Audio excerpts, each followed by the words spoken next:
Hello, Pavi caretaker എന്ന ചിത്രത്തിൻ്റെ official OTT release അപ്ഡേഷനാണ് ഇന്നൊരു വീഡിയോ ഭാഗത്ത്. വീഡിയോയിലേക്ക് വരുമ്പോൾ ഈ വീഡിയോ ലൈക്ക് ചെയ്യുക, ചാനൽ സബ്സ്ക്രൈബ് ചെയ്യാൻ വേണ്ടി ശ്രമിക്കുക. ജോണി ആൻ്റണി, ധർമ്മജൻ എന്നൊക്കെ പ്രധാന കഥാപാത്രങ്ങളായ ചിത്രമായിരുന്നു പവി കെയർ ടേക്കർ. ദിലീപിൻ്റെ ഏറ്റവും പ്രധാനപ്പെട്ട ചിത്രം കൂടിയായിരുന്നു പവി കെയർ ടേക്കർ.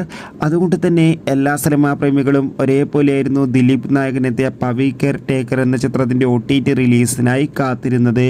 അങ്ങനെ കാത്തിരിപ്പിനൊടുവിൽ ചിത്രത്തിൻ്റെ OTT അപ്ഡേഷൻ ഇപ്പോൾ പുറത്തുവന്നിരിക്കുകയാണ്.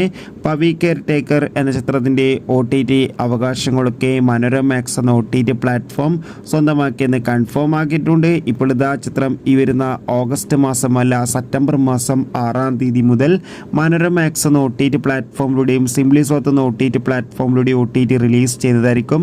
മിക്കവാറും ചിത്രം ആമസോൺ പ്രൈം വീഡിയോസ് എന്ന OTT പ്ലാറ്റ്ഫോമിലൂടെ OTT റിലീസ് ചെയ്യുമെന്ന് പ്രതീക്ഷിക്കാം.